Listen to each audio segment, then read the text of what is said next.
L'Église est d'une valeur et d'une importance immense pour Dieu et pour Christ.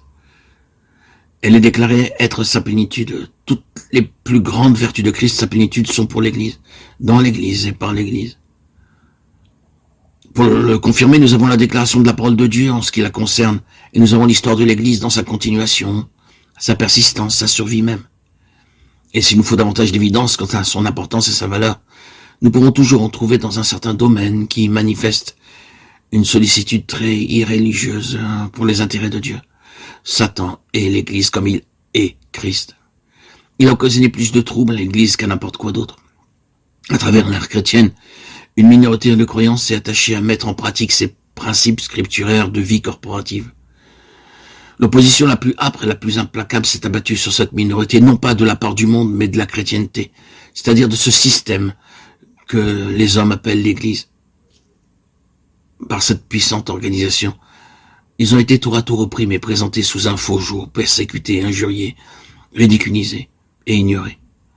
Mais leur persistance à travers les âges a apporté la preuve que ces principes pouvaient être mis en pratique et a démontré qu'une telle Église est bien la volonté de Dieu. Contre une telle vérité transcendante, touchant comme elle le fait la gloire de Dieu et la personne de Christ, il n'est pas surprenant que l'adversaire numéro 1 se dresse résolument avec toutes ses forces et que par ses ingénieux artifices, il se présente en opposition et en imitation. Effectivement, il y a une chose que Satan est autant que le Seigneur Jésus lui-même, c'est l'Église et toute véritable représentation de l'Église. J'aimerais dire plusieurs choses quant à la représentation de l'Église, sa nécessité, ses possibilités, sa nature. Une question se pose. Pourquoi l'Église?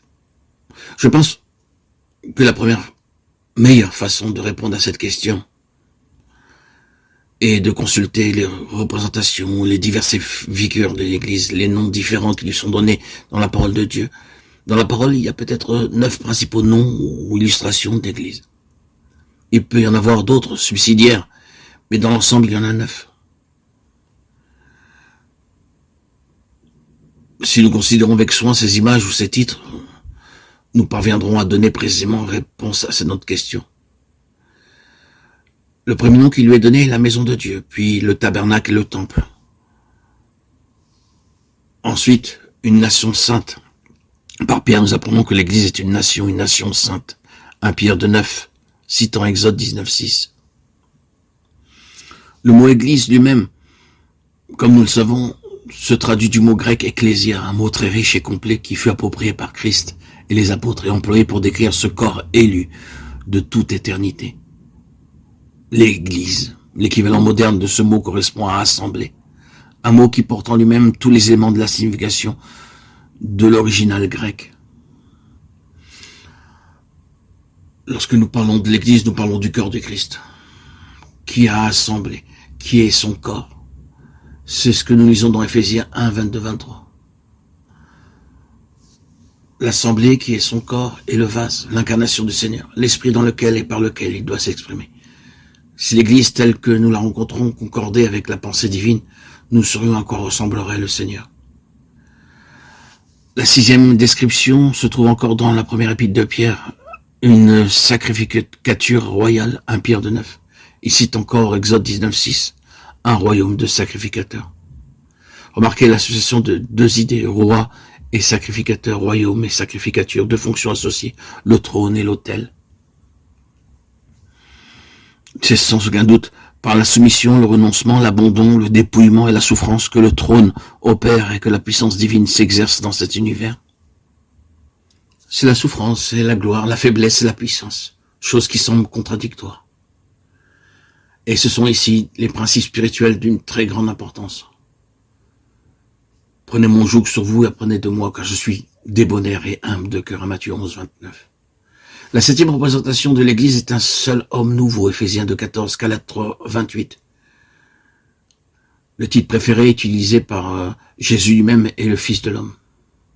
Bien entendu, l'unité dont il est fait mention par Paul est le résultat de la disparition de l'entité de ceux qui composent cet homme nouveau. Il n'y a plus de juifs ni de gentils, en tant que nationalité différente, en tant que représentants de 2 ordres humains. La 8e description est celle de l'épouse, la femme de l'agneau. Ici, nous devons faire appel à un grand nombre de passages des Écritures dans la Genèse, Matthieu, Marc, Éphésiens et l'Apocalypse. Les dernières paroles de l'ange à l'apôtre Jean furent « Viens, je te montrerai l'épouse, la femme de l'agneau » Apocalypse 21:9. Il y a dans ce verset des termes presque synonymes et cependant pas tout à fait identiques quant à leur signification. Christ a aimé l'assemblée et s'est livré lui-même pour elle, Éphésiens 5:25. La dernière représentation donnée à l'Église est celle de la cité. À la fin de l'Apocalypse, il nous est rappelé que l'ange, après avoir dit « Viens ici, je te montrerai l'épouse, la femme de l'agneau » Apocalypse 21:9. Il enleva l'apôtre en esprit sur une grande et haute montagne, et il me montra la sainte cité, verset 10. Toutes ces appellations appartiennent à une seule entité, et représentent la même chose, considérée au travers de différents points de vue. Telles sont les présentations qui nous sont données de l'Église. Lorsqu'à la fin, l'œuvre sera terminée, prenons note que cela nous est présenté comme un fait établi. Présentement, nous pourrions très bien désespérer que cela puisse jamais être réalisé. Mais cette révélation prophétique nous a été donnée pour nous montrer exactement ce à quoi elle ressemblera à la fin.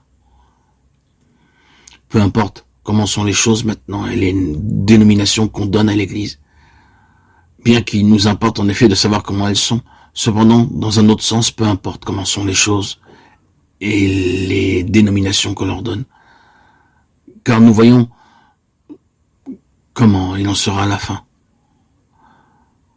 Afin que lui se présente à l'assemblée à lui-même glorieuse, une assemblée sainte, pure et sanctifiée, n'ayant ni tache, ni ride, ni rien de semblable, mais enfin, qu'elle fût sainte et irréprochable. Éphésiens 5:27.